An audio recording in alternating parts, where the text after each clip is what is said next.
네, 제가 이번 주에는 되게 개인적인 일정이 많아서 교회에서 성경 공부는 거의 하지 못했고, 대부분 친구 집에서 하거나 뭐 버스에서 하거나 기차에서 하거나 이런 식으로 되게 바깥을 나돌아다니면서 많이 공부를 했습니다.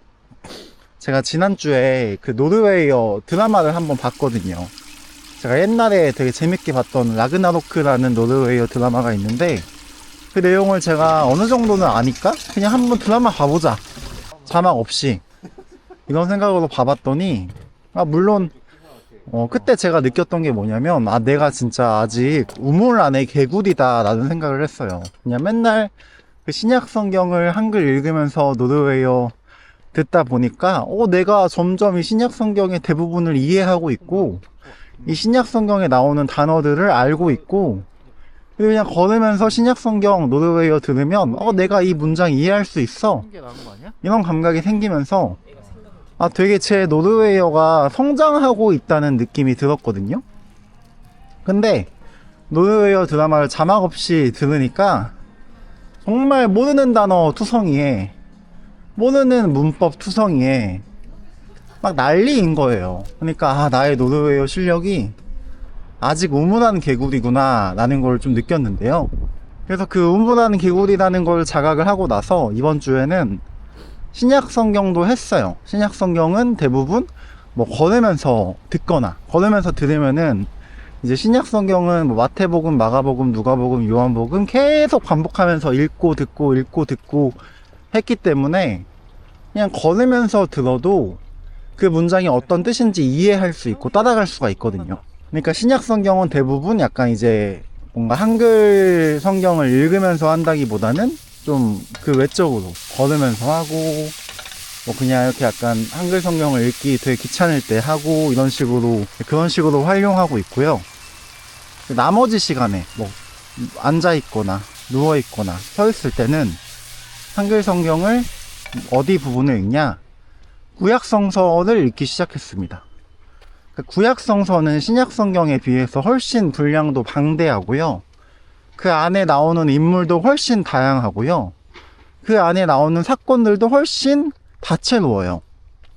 막 이렇게 뭐 몇 장을 통틀어서 계속 그냥 어떤 그 제문은 어떻게 받쳐야 되는지가 나오기도 해요. 그러면 그런 어떤 구절들을 읽다 보면은 숫자에 대해서 되게 많이 배울 수가 있죠. 막 몇백, 몇천, 막, 그리고 뭐 군사 수는 몇만, 몇천, 막 이런 게 계속 나오거든요. 몇 장에 걸쳐가지고. 그러니까 구약 성경은 제가 우물을 탈출해서, 신약 성경이라는 우물 안을 탈출해서 처음으로 마주하는 우물 밖 세상이라고 볼 수가 있는데, 그 우물 밖 세상이 되게 녹록치 않습니다. 엄청.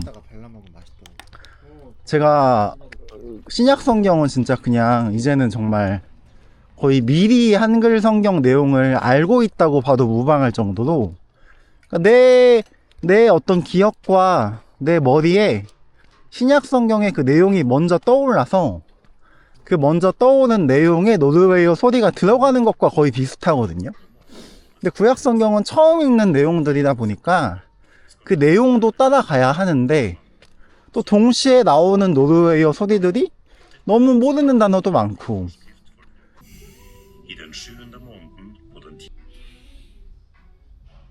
그런 거를 한꺼번에 따라가다 보니까 어렵다, 역시 우물박 세상은 살기가 쉽지가 않구나, 이런 거를 느끼는데요.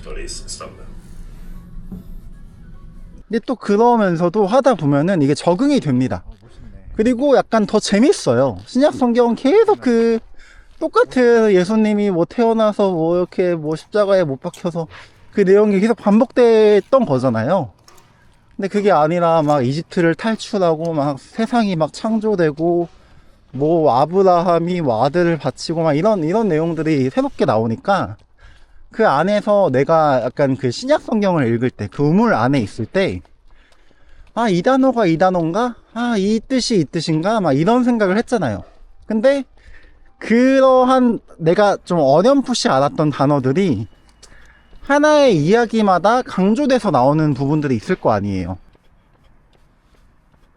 자손이라던가 나타, 이런 단어들을 신약 성경에서도 봤을 거 아니에요.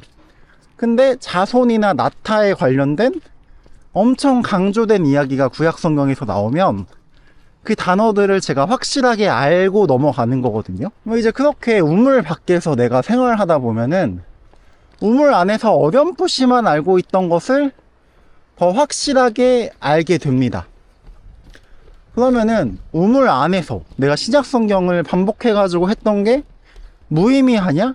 그것도 아니에요. 그러니까 제가 지금 신약 성경은 그냥 걸으면서 노르웨이어를 그냥 통째로 듣는 것에 활용하고 있다고 했고, 그게 우물 안에서의 계속된 연습인 거죠. 내가 어떤 것에도 의지하지 않고 노르웨이어를 이해하는 훈련을 내가 충분히 익숙하고 충분히 기억하고 있는, 충분히 반복한 신약 성경을 가지고 하는 거예요. 그러니까 우물 안에서도 계속 연습을 하고 있는 거야.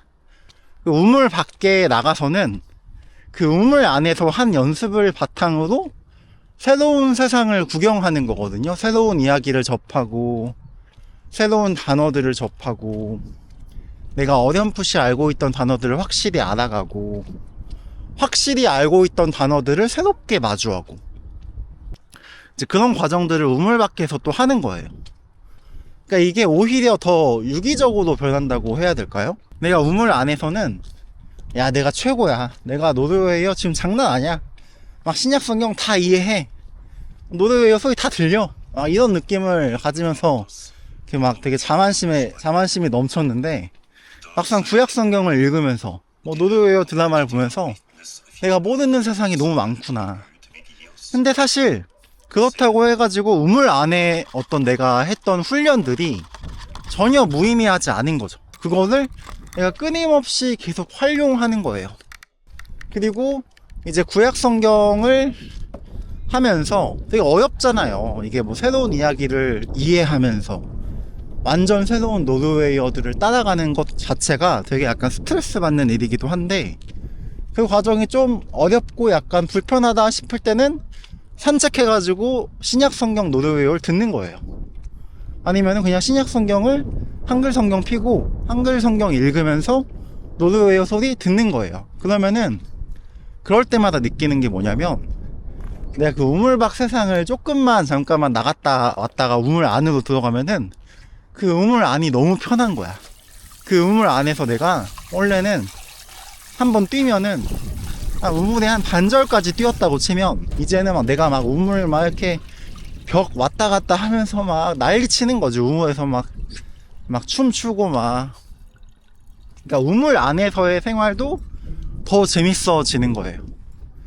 그래서 제가 어떤 걸 느꼈냐면은 우물안 개구리라는 표현이 이게 뭐 우물 바깥 세상을 전혀 알지 못하는 개구리가 우물 안에서만 그냥 살면서 그게 세상의 전부인지 안다 라고 생각을 하는데, 그게 끝이 아니라 어떻게 보면은 우물 안에서 내가 잘 살아봐야, 그러니까 우물안 개구리한테 야 너 우물 안에 있어, 빨리 우물 밖으로 나와, 우물 밖으로 내가 이렇게 널 건져줄게, 이렇게 말하는 게 중요한 게 아니라, 그래 너가 우물 안에서 계속 그렇게 놀아봐, 계속 그렇게 점프도 해보고 막 친구들이랑 이렇게 연결해가지고 막 다리도 막 왔다 갔다 막 그네처럼 막 흔들어 보고, 그렇게 우물 안에서 실컷 너가 할 수 있는 것들 실컷 하다 보면은 우물 밖에 한번 나와도 괜찮을 것 같아, 이런 느낌인 거죠. 그러면 분명히 너가 그 우물 안에서 훈련했던 거, 그 우물 안에서 연습했던 것을 바탕으로 우물 바깥을 더 즐겁게 누릴 수 있을 거야. 근데 너가 우물 밖으로 나왔다고 해가지고 반드시 평생 우물 밖에서 살아야 하는 건 아니야. 그냥 가끔 너가 편한 게 필요하면은 다시 우물 안으로 들어가서, 근데 너가 우물 밖에서 놀았기 때문에 우물 안에서 더 즐겁게 놀 수 있을 거야. 뭐 이런 생각이 들었어요. 우물안 개구리라는 게, 그 개구리가 우물 안에서 그냥 고여있는 듯한 그런 모습이 아니라 정말 그 우물 안에서 끊임없이 내가 익숙한 그 우물 안에서 끊임없이 성장하는 그런 느낌의 모습이 저한테 떠올라가지고 이게 우물 밖에서 잘 생활하기 위해선 우물 안에서도 잘 생활해야 되고, 그리고 어떻게 보면은 우물 밖에서 사는 개구리들은 우물이 그립지 않을까요? 그 우물 안에서 막 그냥 벽도 있고 해가지고 왔다 갔다 할 수도 있고 물도 있고 친구들도 많고, 그러니까 언제든지 우물 안에 있다가도 우물 밖으로 나올 수 있어야 되는데, 그 우물 밖으로 나오기 위해서는 우물 안에서 많이 놀아봐야 하는 거죠. 많이 막 뛰는 연습들을 해봐야 되는 거야. 근데 우물 밖에 있다가도 언제든지 우물로 돌아가서 나의 실력을 그 작은 공간에서 다시 한번 확인하고, 다시 한번 그 실력을 가지고 다시 우물 밖으로 나와서 또 새로운 세상을 경험하고, 이게 그 우물안 개구리라는 어떤 표현의 뜻인가 보다 라는 생각을 좀 했어요. 제가 원래 평소에 그렇게 생각하기도 하고요. 뭔가 그 우물 안을 무조건 이렇게 뛰쳐나와야 한다 라기보다는 그 우물 안에서 내가 할 수 있는 최선을 다 하다 보면은 그게 우물 안이든 우물 밖이든 내 인생은 되게 언제든지 즐거울 수 있다고 생각을 하거든요. 그래서 앞으로 뭐 구약 성경도 계속 이제 지금 모세 오경 읽고 그 이후에도 되게 많이 남았는데 그것들을 계속 읽을 거고요. 읽다 보면 좀 자신감이 생기면은 더 큰 세상이 또 있겠죠. 막 노르웨이 책도 있을 거고 노르웨이 드라마도 있을 거고, 그런 걸 앞으로 또 다른 그 우물 밖을 내가 언젠간 또 나가볼 수도 있겠다. 그러니까 어떻게 보면은 지금 내가 있는 곳이 우물 밖이라고 생각했는데 이게 또 다른 우물일 수도 있겠다. 그런 식으로 점점 나의 우물을 넓혀가는 게 그냥 학습이고 그 삶이지 않을까라는 되게 거창한 생각을 해보면서, 이번 주는 막 언어 공부를 엄청 집중적으로 잘 한 것 같진 못해요. 그래서 좀 다음 주에는 더 시간을 많이 투자하고 운동도 많이 하면서 좀 더 건강하게 생활하면서 언어 공부하는 모습을 보여드렸으면 좋겠습니다. 그러면은 다음 주에 만나요. 안녕.